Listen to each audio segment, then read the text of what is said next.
Hello, good evening, ladies, Strong Fit ladies. How are we doing? Kate Saynor here, and I've got for you 3 big tips on how to get going with exercise.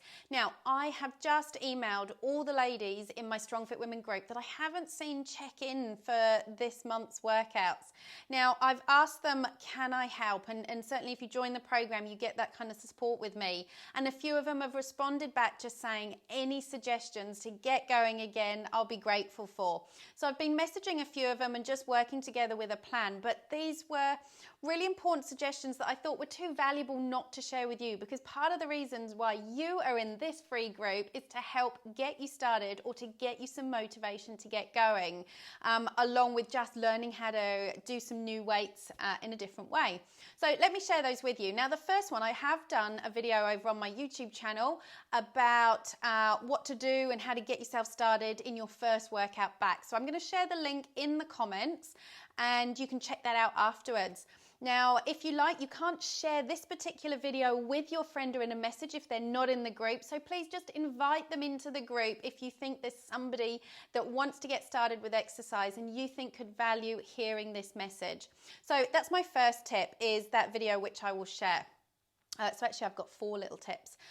The next one is keep your goal small and manageable. So for example, don't think about your whole workout that you have to complete. Think instead about your very next step to doing that. So for example, could you be the person that just warms up? Don't worry about the rest of the workout, but if you focus on just being the person that warms up, see what happens. If all you do is warm up and finish, well, hey, that is more than you did last time.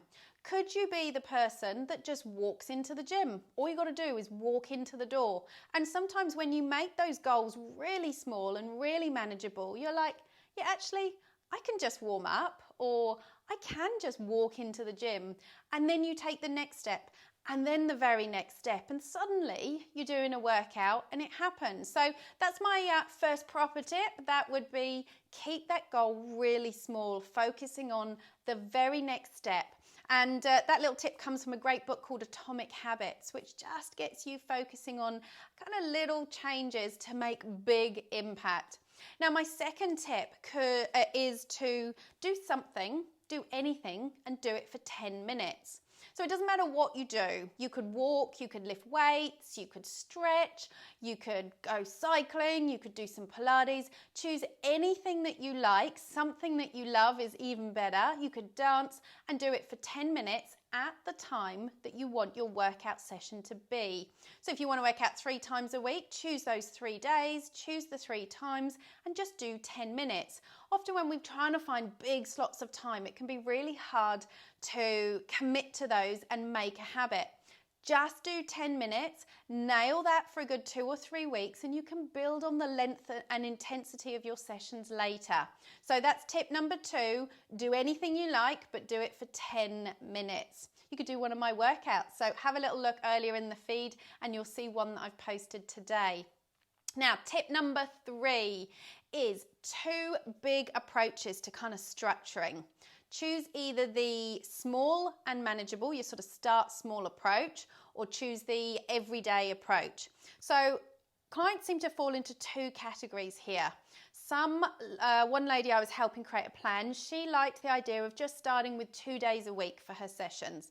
The goal was to build up to 4, but we said, hey, let's just start with 2 days a week because we want to finish the week feeling really accomplished. Because when you do that, you feel quite positive and it's easier to build on. And when she chose just 2, it was easier to think about getting up at 6 a.m. in the morning just for 2 days a week. She didn't have to worry about being overtired for the rest of the week. It was small, it was manageable, and she could do it when time or motivation was low. On the other end of the spectrum, another conversation with a client was about, well, actually, I don't want to have to decide, is today an exercise day or isn't it an exercise day?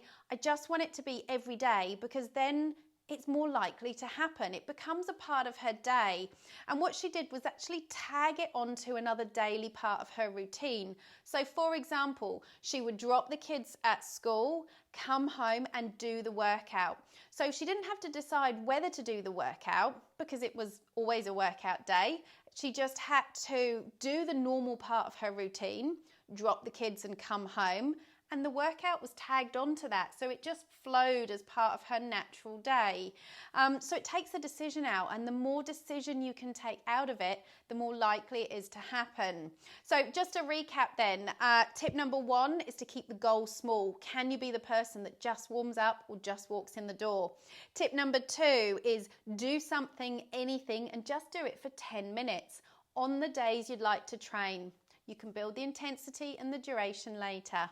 Tip number 3 then was choose either the small and manageable approach or the do it every day and tag it on to another part of your daily routine. Let me know which of those is something that you think would work for you. And don't forget, if you've got a friend that you think this would help, invite them into the group, the more the merrier, and tag them once they've joined. Thanks ever so much for watching, and I will see you again. Enjoy the workouts.